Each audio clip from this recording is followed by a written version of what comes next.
No one remembered when the human had arrived, only that he had always been there. He woke every cycle before the alarm horns, before the guards, before the sun crested the iron spires of Gorak Station. Chains clinked softly as he rose from the stone floor, not because the chains were heavy, because he moved carefully. Pain was a teacher, and he had learned well. His name had been Elias once. No one here used it. The orcs called him Unit Grey, or just Slave. Gorak Station hung in orbit above a dead world. A mining hub, a prison, a place where empires sent problems they did not want to solve. Humans were rare, here, fragile, soft, easy to break. That was the story the orcs told themselves. Elias worked in the lower engine pits, a place too hot for most species. Radiation leaks, broken gravity plates, exposed plasma conduits. Orcs hated it there. Elias did not. He fixed things, not with strength. With patience, he learned how the machines breathed, how they screamed before failure, how to listen when a conduit overloaded. He was already there. When a reactor stuttered, he felt it in the floor. When alarms blared, his hands were already moving. At first, the guards thought it was luck, then coincidence, then superstition. The pit. Goran Skullmark hated him most of all. You make the others look weak, Goran snarled one cycle. His tusks were chipped, his armor scarred. Elias did not reply. Silence kept him alive. Then came the breach. It started with a tremor, a deep one, the kind that rattled bone. Elias froze, not in fear, in focus. The station was dying. A microfracture tore through the primary reactor ring. Emergency bulkheads slammed shut. Gravity failed. Orcs screamed as the floor vanished. Beneath them, Elias grabbed a railing, swung, landed hard. The air burned his lungs. Radiation alarms howled. He saw the failure point. No one else did. The orcs were strong, fast, brave, but they panicked. Elias crawled toward the open conduit. Heat peeled skin from his palms. His vision blurred.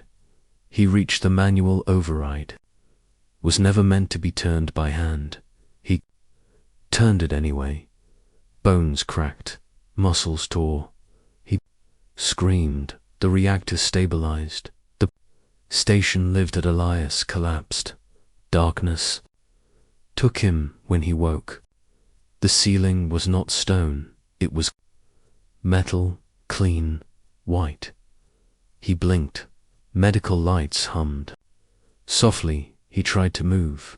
He could not. Panic rose, then a voice, calm, low, female. You are awake. He turned his head. She stood near the wall, an orc woman, tall, broad-shouldered, green skin marked with white ceremonial paint. Her armor was not battle-worn. It was polished, insignia of command etched into the plates. Her eyes were amber, not cruel, curious. My name is Kara, she said. Daughter of Warchef Thrag, commander of Gorak Station. Elias swallowed. He waited for pain, for punishment, for execution. It did not come. You saved the station. Kara continued. Without you, 10,000 would be dead. Elias said nothing. Slaves did not speak unless ordered. Kara studied him. Why did you do it? He hesitated, then answered honestly, because it was broken.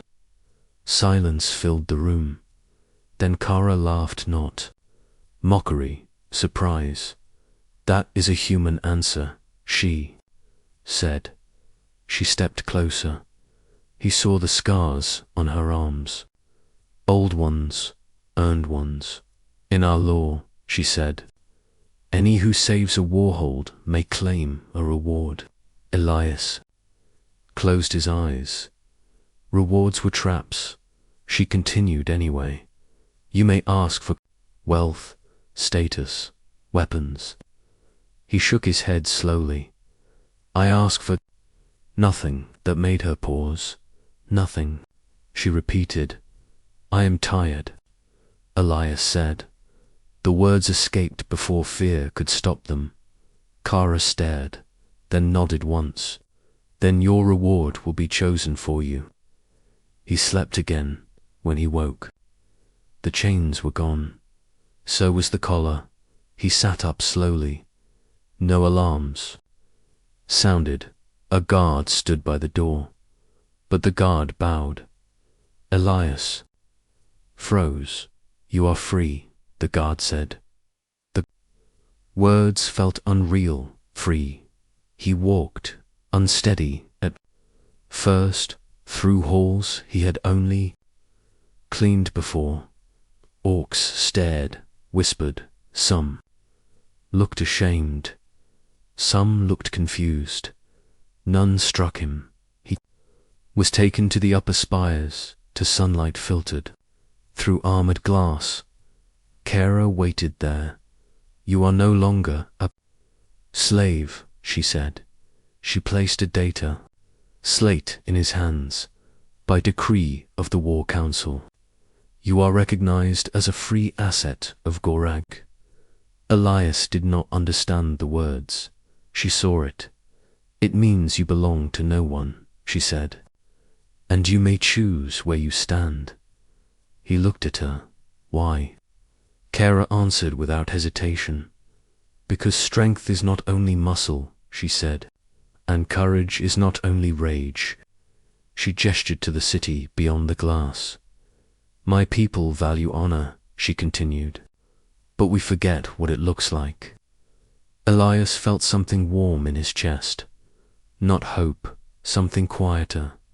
Stability, you will stay, she said, as an engineer, advisor, teacher, and if I refuse, he asked softly. She smiled. Then you walk out that door, alive. He believed her. That mattered. Cycles passed. Elias healed. Scars remained. He worked by choice now. Orcs came to him with broken machines, with questions, with grudging respect. Children watched him work. They asked why he used tools. Instead of fists, he showed them. Kara visited often. They spoke of stars, of empires, of how humans adapted faster than anyone else. Your species should have ruled the galaxy, she said once. He shook his head. We survive it, he replied. One cycle. She brought him armor, light, flexible, human-sized, custom-made, she said. He touched it carefully. I cannot repay this. You already did, she answered. Their bond grew, not rushed, not claimed, earned, when pirates attacked Gorak Station months later. Elias stood beside Kara on the command deck. Orcs roared, weapons fired. The station held, because it was ready, because a human had taught them how to listen. After the battle, Kara stood with him beneath the stars. You were my unexpected reward, she said. He smiled. So were you.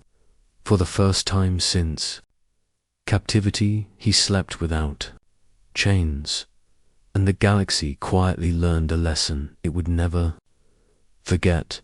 Humans did not need to conquer, only needed the chance to stand. Asterisk.